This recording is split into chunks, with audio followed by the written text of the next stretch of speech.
Nessa segunda parte nós vamos ver um pouco sobre deposição de gordura, deposição de músculo e tentar associar o exterior que a gente avalia visualmente com a fisiologia do animal e o que ele vai estar sendo capaz de produzir para a gente.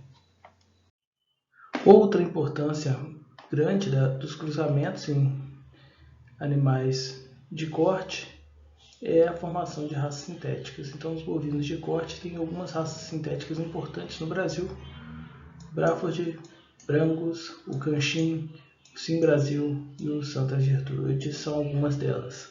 A maioria dessas raças sintéticas possui composição de 5/8 de alguma raça taurina e 3/8 de ou uma raça de origem raça zebu ou um conjunto de raças, que pode ter sido usado mais do que uma raça nesse processo de cruzamento.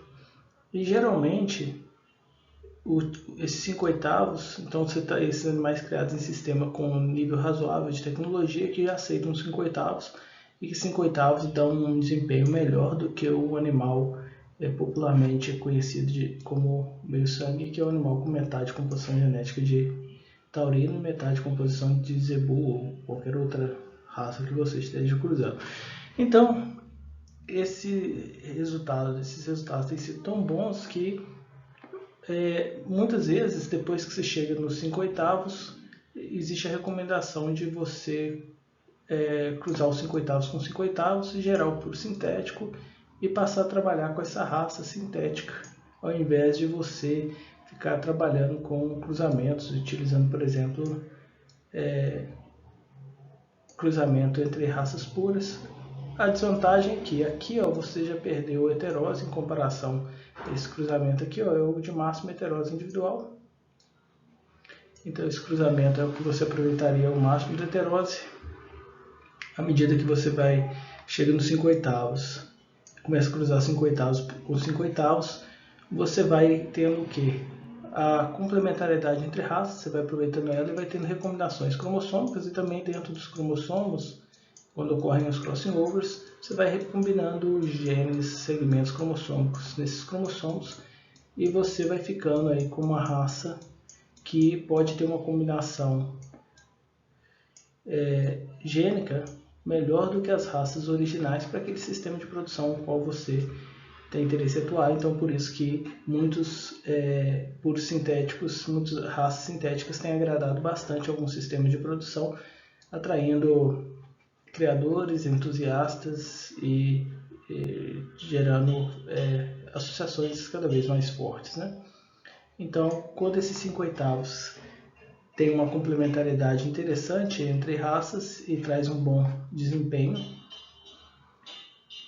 então você não precisa mais daquela heterose dos cruzamentos com essa combinação, não só a combinação, mas a combinação relacionada também ao processo de seleção, você acaba gerando indivíduos bem interessantes. Tem alguns pesquisadores que até criticam a utilização dos graus de sangue por muito tempo, né? Porque você chama de seus animais de 5/8, filhos de 5/8, mas você começa a selecionar eles. Então, muitos cromossomos ou segmentos que tiveram recombinação pode ter sido fixado e, na verdade, você não tem mais uma proporção de genes de 5/8 da raça A e 3/8 da raça B, por exemplo. Você pode ter uma diferença que está mais acentuada para o taurino, mais acentuada para o zebuíno, à medida que o seu processo de seleção vai levando essa recombinação gênica. Então, quando você está selecionando os animais, essa proporção aqui pode mudar sem que você perceba. Então, a proporção calculada continua a mesma. Mas se você usasse, por exemplo, marcadores, um volume muito grande de marcadores, você poderia verificar essa proporção gênica oriunda de cada raça e às vezes ela não estaria mais próxima dos 5/8 à medida que você vai selecionando esses animais e as recombinações que ocorrendo entre eles. Mas o bom é que você pode ter recombinações gênicas que gerem um animal melhor para aquele sistema de evolução do que qualquer uma das raças puras criadas individualmente. Então, essa seria a grande vantagem da raça sintética. Então, esse meio-sangue, como é que é feito? Ele é cruzado com... Então, primeiro você tinha o touro A, depois você usa com o touro da raça B. você forma o 3/4. Aí você cruza de novo com ruptura da raça A, taurina, você chegar no 5/8, taurino, 3/8 Zebu. Né? Como que a gente calcula isso? Eu coloquei um slide, né, para vocês, para ajudar, caso tem um slide que tem um vídeo no YouTube que mostra como calcular, caso você tenha esquecido as composições genéticas a partir de cruzamentos. Né? Então, se eu tenho aqui, ó, o A com B é fácil, que metade vem de, eu tenho o A e tenho o B. Ó. Aqui é azul e aqui é vermelho. Então vai formar o quê? Metade azul, metade vermelho. Se eu cruzar depois esse indivíduo com que é só azul, ó, então eu tenho duas partes de azul, e nesse aqui eu tenho uma de vermelho e uma de azul. Então eu fiquei no total, esse novo indivíduo vai ter o que gerado? Vai ter 4 partes. 3 são azuis e uma vermelha. Então, um jeito mais fácil ainda do que você vai ver lá para calcular. Então, você tem o 3/4. Se você fizer esse 3/4 com o quê? Vamos pôr agora de raça taurina. Então, você tem 4 partes vermelhas com 3 azuis e uma vermelha. Então, fica o quê? 1, 2, 3, 4, 5. Ó, vamos partir em 8 agora. Né? Então ficou 1, 2, 3, 4, 5 vermelhos e 1, 2, 3 partes azuis. Então você tem os 5/8 taurina, 3/8 Zebu. Então basicamente isso. Depois quando você cruzar isso aqui com isso aqui mesmo, vai dar isso aqui mesmo. E por que você vê alguns materiais na internet, às vezes você vê até no Wikipedia, né, alguns textos equivocados, né, que falam sobre heterose e de alguma raça sintética. E por que raça sintética a vantagem da heterose? A heterose máxima é no cruzamento aqui, ó. À medida que você chega nos 5/8 e passa a cruzar os 5/8 com 5/8, você começa, alguns genes podem começar a se fixar. Então você ter aqui nesse cromossomo, por exemplo, só cromossomo de origem de uma raça e no de baixo só de origem de outra raça. Você pode ter fixação. E mesmo variações dentro dos cromossomos, com o tempo podem ser fixadas as variações melhores à medida que você vai selecionando esses indivíduos. Então, aqui vamos supor esse par de cromossomos que houve um crossover em algum momento e essa combinação gênica ficou melhor à medida que você vai selecionando os animais. Então, você vai selecionando a melhor combinação gênica, a melhor recombinação, as melhores recombinações possíveis. Então não é mais aquela vantagem de ser tudo diferente, da heterose, de ter desvio de dominância, né? Então a vantagem aqui é de complementariedade entre raças e a recombinação gênica ocorrida. Quando você continua trabalhando com 5/8, de 5/8, de 5/8, o puro sintético, né? Com a raça sintética. Enquanto que no cruzamento, um dos objetivos principais era aquela heterose inicial, porque você tem todos os indivíduos vão ter alta heterozigosidade, são muito parecidos, você também tem muita uniformidade no cruzamento industrial, o que pode ser uma vantagem em vários sistemas de produção. Desvantagem, geralmente, dos cruzamentos, você tem que ficar mantendo raças puras ou uma combinação que você precisa para o cruzamento, sendo que as raças puras seria a forma de obter a maior heterose possível, porque todos os cromossomos distintos, bem distintos de uma raça e da outra raça. Então, essa é a combinação que você tem a maior heterozigosidade e que gera a maior heterose. Nessa combinação aqui de baixo, vai cruzando ele com ele de novo. Todo heterozigoto que cruzar, por exemplo, com heterozigoto, ó, azão azinho, cruzar com azão azinho. Então você tem 25% de chance de azinho azinho, 50% de chance de gerar azão azinho. Então 25 de azinho azinho, 50 de azão azinho e 25 de azão azão. Aí esse de novo se encontrando, cruzando com você também, de novo ele vai ter 25, 50, 25. E à medida que você vai selecionando, se esses aqui tiverem um desempenho melhor, você vai começando a eliminar esse aqui. Até o ponto em que você consegue reduzir vai reduzindo a frequência desse aqui, porque vai nascendo mais desse aqui, você vai eliminando, vai nascendo desse aqui e vai nascendo aqui também, aqui. Né? Você vai aos poucos reduzindo a frequência. Muitas vezes você não extingue uma forma alérica, mas você reduz a frequência de formas aléricas desfavoráveis. Então você não tem a vantagem, não é dos desvios, possíveis desvios de dominância que podem ocorrer aqui, ó, dessa raça o desvio melhor é nesse cromossomo, dessa o melhor é desse cromossomo. Então você acaba pegando as vantagens do desvio de dominância de cada raça na heterose. Aqui no 5/8 já não é isso, é a melhor combinação gênica possível presente do que vem de cada uma das raças e o processo de seleção em cima disso. Se você não está lembrando sobre composição genética, grau de sangue, tem esses 2 vídeos opcionais para você assistir no YouTube, caso você queira. O primeiro vai tratar do quê? De como calcular a composição genética de um produto de cruzamento. E o segundo é para quem não consegue lembrar das regras de operações com frações, tem um segundo vídeo para ajudar a entender o primeiro, caso você tenha dificuldade em entender frações. É importante também a gente dar uma olhada nas partes do corpo, já que a gente vai ter que julgar o exterior do animal. Então nós temos os cascos dos dedos rudimentares, a região do cartela e boleto, né, responsável por um ângulo de 45 graus em média, que está relacionado com o amortecimento no caminhamento do animal, as canelas, o joelho, o peito, o braço.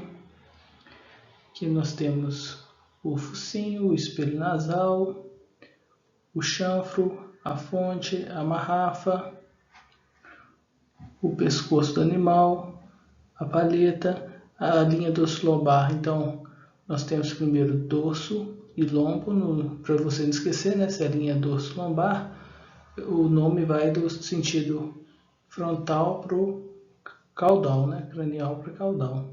Então, dorso, lombo. A anca, garupa, a inserção da cauda. Na região em que a cauda é inserida a gente vai verificar questão de deposição de gordura. A ponta da nádega, aqui a gente vai estar relacionado com o que? Musculosidade, é importante. Aqui também na linha dorso-lombar é importante musculosidade, na paleta é importante observar musculosidade. Na coxa, na perna, a vassoura da cauda, o jarrete. Os testículos é bem importante a verificação para ver se não tem nenhum problema de um testículo que não desceu, ou um testículo que não é funcional. A bainha também é bem importante que ela esteja dentro do padrão da raça. Nos taurinos é esperado uma bainha mais colada. A prega do flanco está muito relacionada com o score de condição corporal.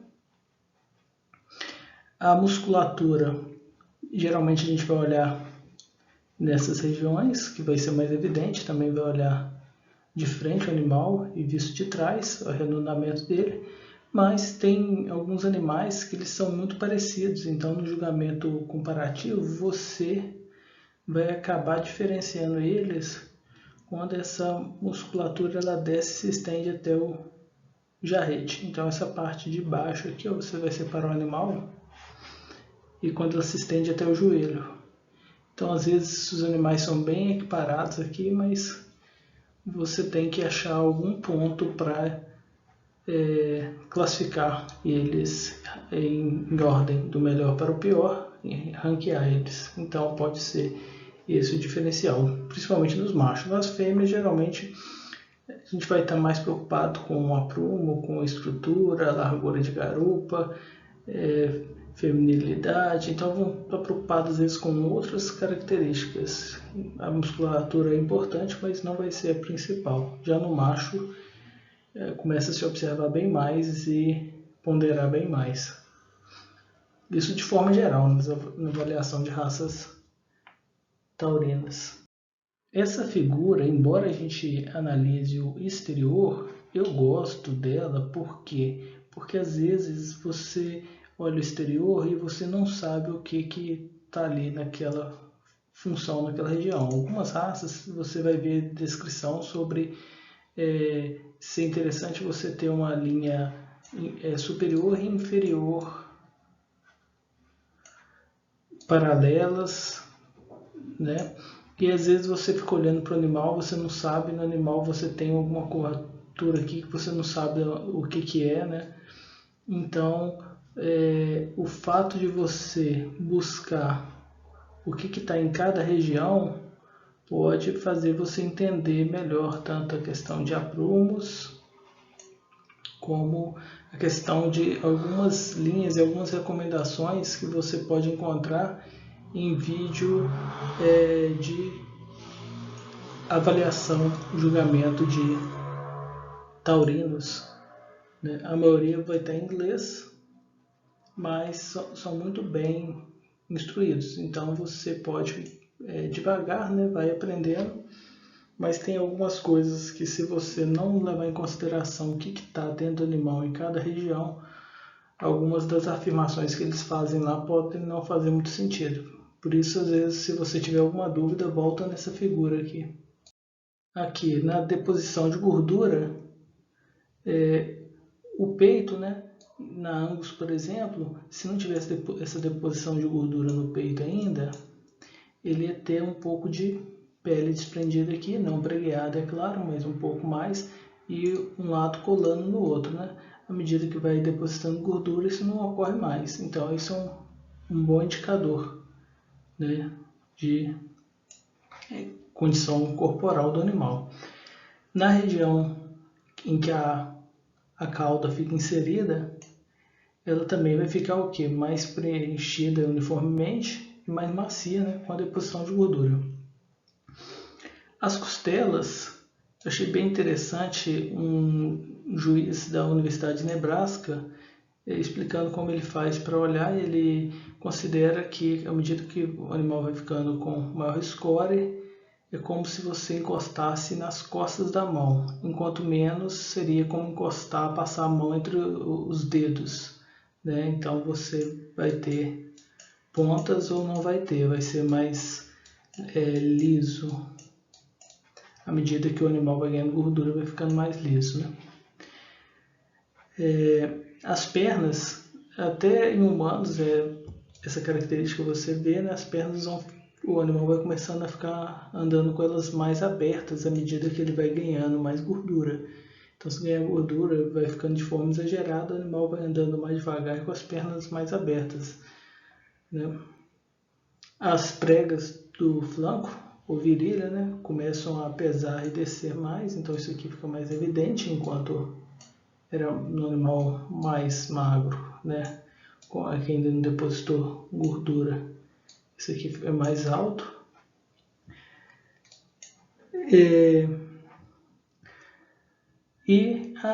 Também vi uma referência interessante sobre olhar as regiões das sobre-unhas, né? Mas já é um pouco mais difícil de ver, né? Em Angus pode ser encontradas referências sobre também o Hope Fat, que é uma deposição de gordura que só vai ocorrer nas fêmeas, e abaixo da vulva vai formar uma deposição de gordura aqui, ó, que dá para você segurar e ela parece uma corda. Então, por isso que ela se chama Hope Fat, né? E aí, quando a novilha, né, apresenta já essa corda, ela já está pronta para entrar em serviço, já tem reserva para entrar em serviço. Então, isso é muito importante, não só para manejo, mas também para você tomar cuidado na hora da avaliação visual, para não avaliar alguma coisa errada, confundir musculosidade com deposição de gordura, entre outros fatores, né? Então tem que tomar um pouco de cuidado com isso.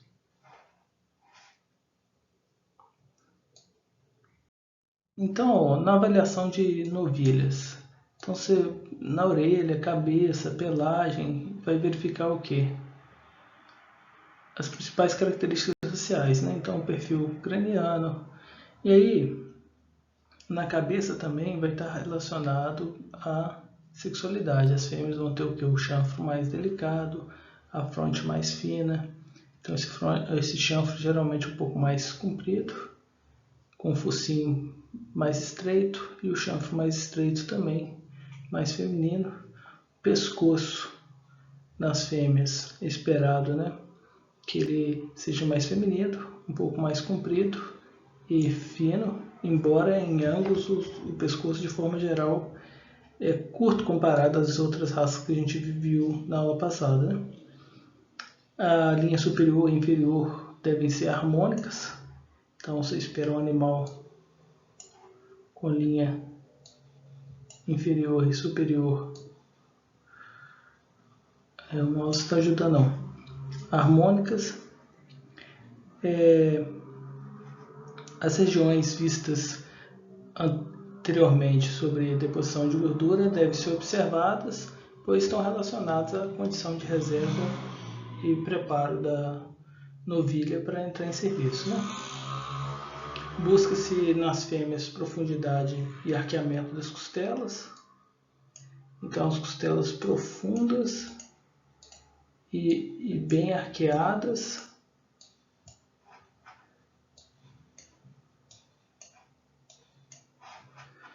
Passei um pouco das costelas. O comprimento e musculosidade são importantes também. Só que nas fêmeas, se você tiver falhas, elas vão ser menos penalizadas, porque você está preocupado com ela ser uma boa mãe. Então, por exemplo, até a altura deve ser equilibrada, porque se você tiver uma fêmea muito alta, e aí ela vai ter que ser bastante profunda, você vai também ter, às vezes, um animal que vai ter um custo de mantença muito maior. Então a eficiência do seu sistema pode cair. Porque o número de bezerros gerados em relação a arrobas que você vai ter no seu sistema, essa relação vai ficar menos vantajosa.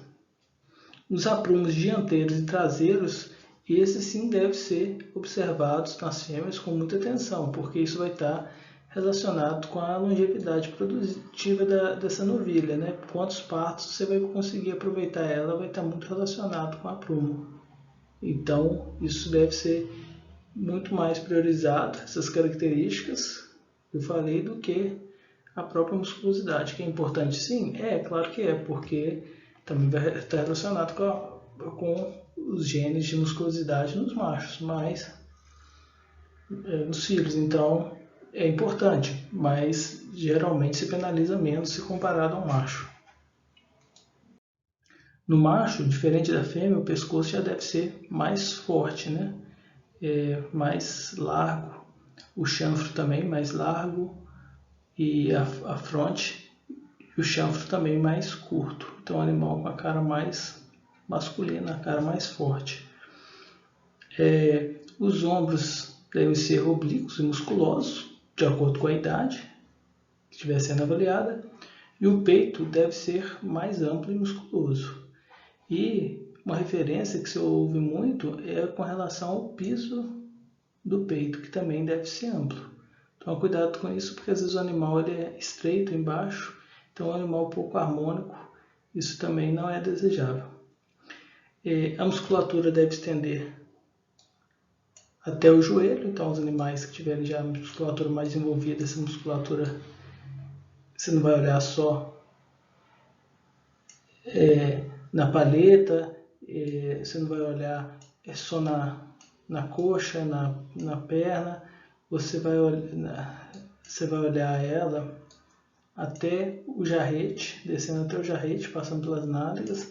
Então é como se você pegasse aqui, ó, o animal tivesse que ir arredondando, ó, fazendo isso para ele ser musculoso, né?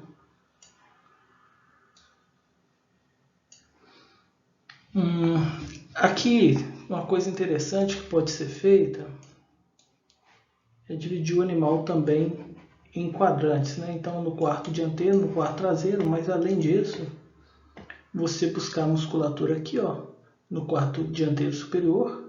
Muitas vezes os animais vão ser equiparados aqui, ó. Então, às vezes, quando essa musculatura já se estende até o jarrete no quarto dianteiro inferior, no joelho no quarto dianteiro inferior e no jarrete no quarto traseiro inferior, aí você às vezes vai conseguir diferenciar esses animais com relação à musculatura.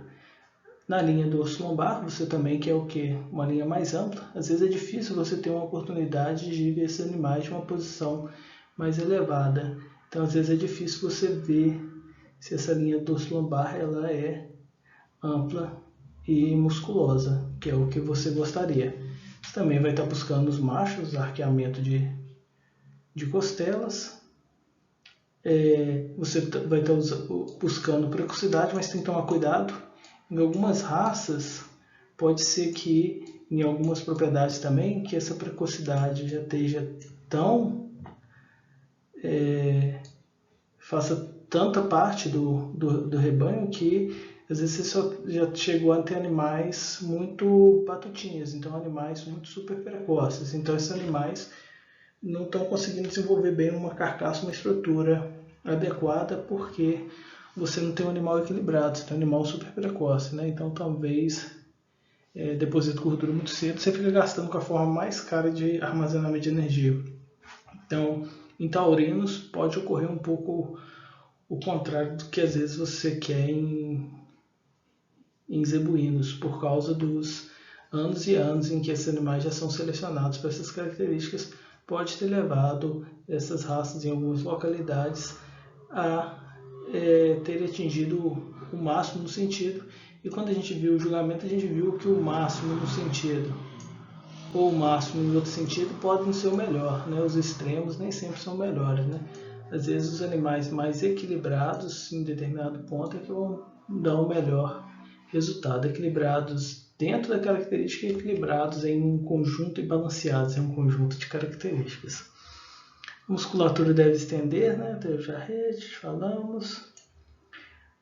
Ok.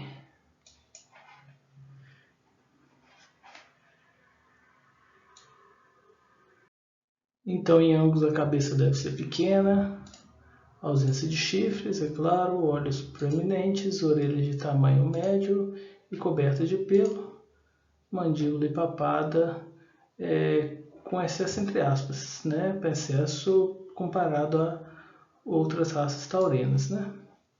Então a gente tem aqui a fronte larga, esperada no macho, diferente da fêmea, que é mais estreito, e o chanfro mais largo. Já na fêmea é esperado um chanfro mais alongado, né? Isso aí de forma geral em qualquer raça. A fronte e o chanfro, esse aqui já foi. Os ombros devem ser oblíquos, né? E cobertos com bastante musculatura. E de preferência estender até os joelhos. A gente tem que aproveitar essa visão frontal para avaliar os aprumos, né? Então, as canelas devem ser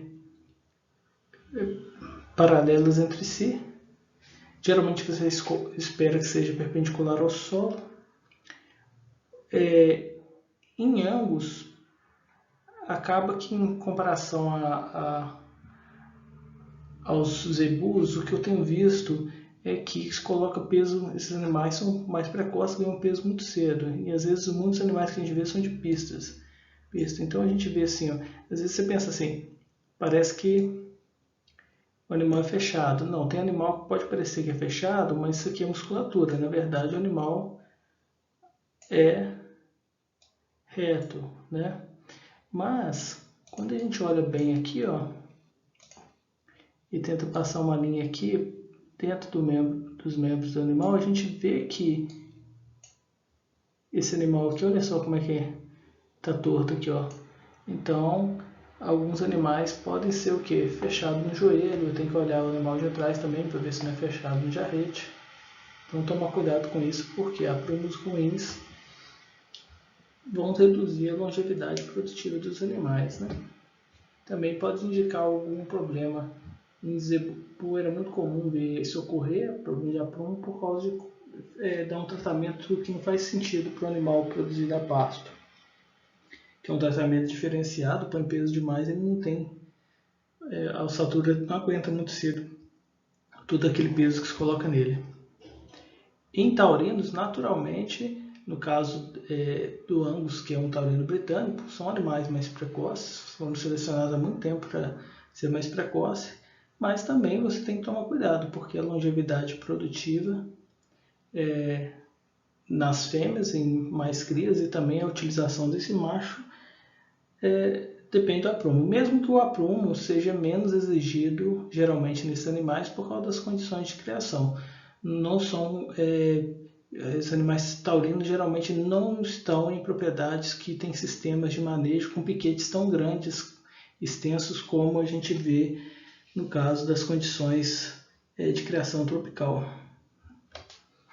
Então, geralmente, você vai ter muito animal estabulado, semi-estabulado, e quando é a pasto com piquete muito pequeno, né? Então, o taurino é um pouco diferente, os sistemas de criação que a gente vê. Agora nós vamos fazer uma pequena pausa e voltamos na terceira parte, falando de algumas características a mais na avaliação visual de taurinos e também trazendo diversos links de vídeos de eventos de julgamento reais de diversas raças taurinas.